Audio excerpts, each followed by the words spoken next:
इस वक्त सबसे बड़ी खबर हम आपको ग्राउंड जीरो से बता दें, आतंकी दानिश की पहली तस्वीर सामने आई है और इस पहली तस्वीर को लेकर रिपब्लिक भारत बहुत बड़ा खुलासा कर रहा है।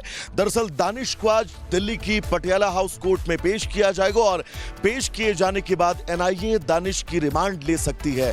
हम इस वक्त दानिश के घर के ठीक बाहर ही मौजूद है और मेरे विजय संजीव थोड़ा सा आगे बढ़कर अगर आपको दानिश के घर की तस्वीर दिखाएं, क्योंकि आज यहां पर माहौल गम का है। दानिश के पिता ने परसों सुसाइड की थी और देर रात उनकी जो है वो जान चली गई थी, जिसके बाद अब परिवार में गम है। तो वहीं दूसरी तरफ आतंकी दानिश को लेकर एनआईए की टीम दिल्ली लेकर गई है और अब आज पटियाला हाउस कोर्ट में दानिश की पेशी होनी है।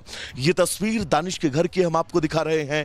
परिवार ने मीडिया से बात करने से बिल्कुल साफ मना कर दिया है, लेकिन रिपब्लिक भारत इस वक्त दानिश के घर पर मौजूद है और आप ये तस्वीर देख सकते हैं। यहां पर लोगों का आना जाना जो है वो सुबह से ही लगा हुआ है, क्योंकि जब दानिश और दानिश के पिता को एनआईए की टीम यहां से लेकर गई थी, उसके बाद वहां से जब दानिश के पिता को छोड़ा गया तो घर आकर उन्होंने खुदकुशी कर ली, जिसके चलते उनकी कल परसों देर शाम जो है वो जान चली गई।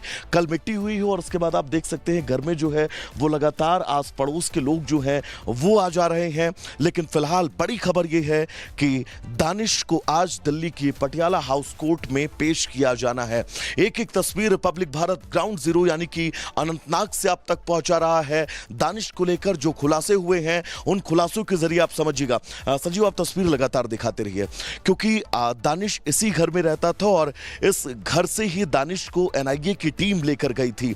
महत्वपूर्ण इसलिए भी है क्योंकि दानिश पर जो आरोप लगे हैं, डॉक्टर आदिल जिसकी गिरफ्तारी सहारनपुर से हुई थी, वो यहां से तकरीबन 300 से 400 मीटर दूर आदिल का घर है और डॉक्टर आदिल के ही संपर्क में दानिश था। और ऐसे में ये भी जांच एजेंसियां कह रही हैं कि दानिश जिस साजिश को रच रहा था वो बहुत ही संगीन साजिश थी। ड्रोन के जरिए अटैक का प्लान तैयार किया जा रहा था।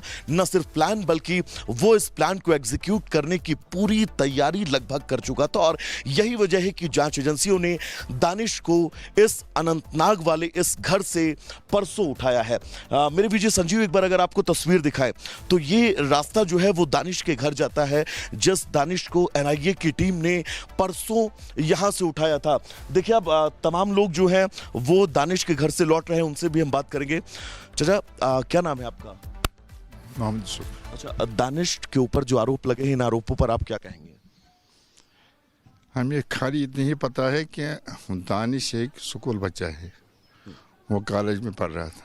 दानिश के ऊपर आरोप ये लग रहे हैं कि वो आतंकी मॉड्यूल का हिस्सा था और डॉक्टर आदिल के संपर्क में था। हम वो नहीं जानते, इस बारे में आपको कोई जानकारी है? नहीं जी। कब से इस बात को जानते हैं? वो हमारा लेबर है, हमसाया।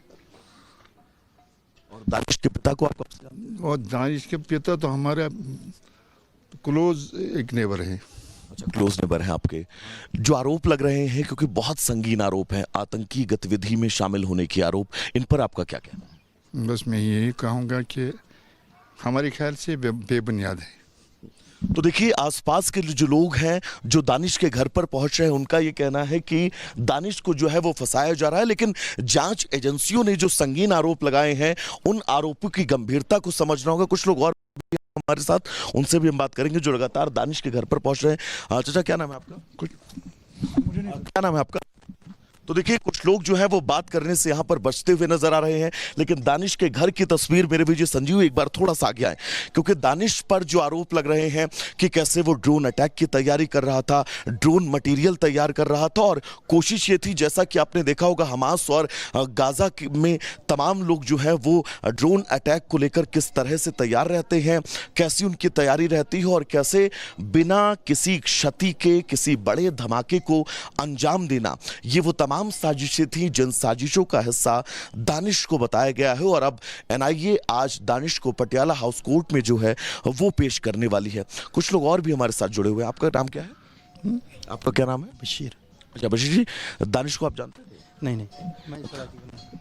अच्छा, देखिए ये इस इलाके के नहीं अपने आप को बता रहे हैं, लेकिन फिलहाल परिवार में गम का माहौल इसलिए भी है, परसों दानिश के पिता ने सुसाइड की है, उनकी कब परसों देर रात मौत हो चुकी है और अब दानिश के घर पर जो है वो आसपास के लोगों के आने जाने का सिलसिला लगातार जारी है।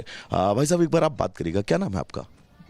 निसार अहमद। अच्छा निशर भाई, दानिश के ऊपर जो आरोप लगे हैं इन पर आप क्या कहेंगे? मुझे उसके बारे में कुछ पता नहीं। बताया गया है कि आतंकी मॉड्यूल का हिस्सा था और जिस मॉड्यूल का वो हिस्सा था उसकी साजिश बहुत खतरनाक थी। हमें मालूम नहीं।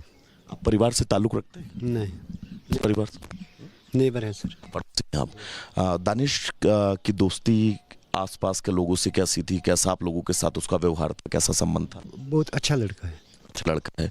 और जो आरोप लग रहे हैं एनआईए आज कोर्ट में पेश करने वाली है दानिश को।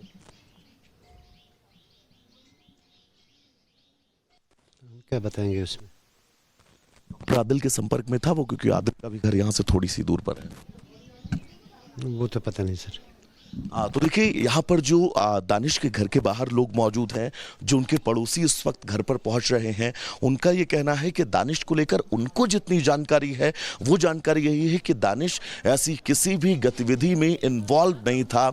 लेकिन फिलहाल अब एनआईए की टीम दानिश को यहाँ से लेकर दिल्ली गई है और आज दिल्ली की पटियाला हाउस के घर से ग्राउंड रिपोर्ट आप दिखा रहे हैं। इस बीच एक और बड़ी खबर आ गई है। शाहीन और मुजम्मिल की नई तस्वीर सामने आई है। शोरूम में कार खरीदते दिख रहे हैं ये दोनों आतंकी। शाहीन की इसी ब्रेजा कार को पुलिस ने अल-फलाह से बरामद किया था। ये वही ब्रेजा कार थी जो गायब थी, आपको वो खबर याद होगी। और अब उसको खरीदते हुए ये दोनों शाहीन और मुजम्मिल दिखाई दे रहे हैं। ये उस वक्त की तस्वीर है जब शोरूम से ये ब्रेजा कार खरीदी जा रही थी। शोरूम में कार खरीदते वक्त ये दोनों आतंकवादी फोटो खिंचा रहे थे, उस वक्त की तस्वीर हम आपको दिखा रहे हैं। तो कार जब खरीदी जा रही थी, एक शाहीन आपको दिखाई दे रही है इन तस्वीरों में, मुजम्मिल आपको दिखाई दे रहा है इन तस्वीरों में। दोनों की तस्वीर कार खरीदते वक्त ये वही ब्रेजा कार है जो अल-फलाह यूनिवर्सिटी से बरामद की गई थी। जांच जैसे जैसे आगे बढ़ रही है वैसे नए सुराग सामने आ रहे हैं, नए तस्वीरें, नए वीडियोस सामने निकलकर सामने आ रहे हैं। और अब ये जो तस्वीर हम आपको दिखा रहे हैं ये उस वक्त की तस्वीर है जब शाहीन की ब्रेजा कार खरीदी गई थी। मुजम्मिल और शाहीन दोनों साथ हैं। इसी ब्रेजा कार को अल-फलाह यूनिवर्सिटी से बरामद किया गया था। ये संदिग्ध कार थी और जब उसे खरीदा गया था उस वक्त की शोरूम के अंदर की तस्वीर हम आपको दिखा रहे हैं कि कार खरीदने के बाद जब उन लोगों ने फोटो खिंचाया था वो तस्वीर अब निकलकर सामने आई है। एक फोटो में आपको शाहीन बिल्कुल साफ दिख सकती है और उसी के साथ ये मुजम्मिल खड़ा हुआ है।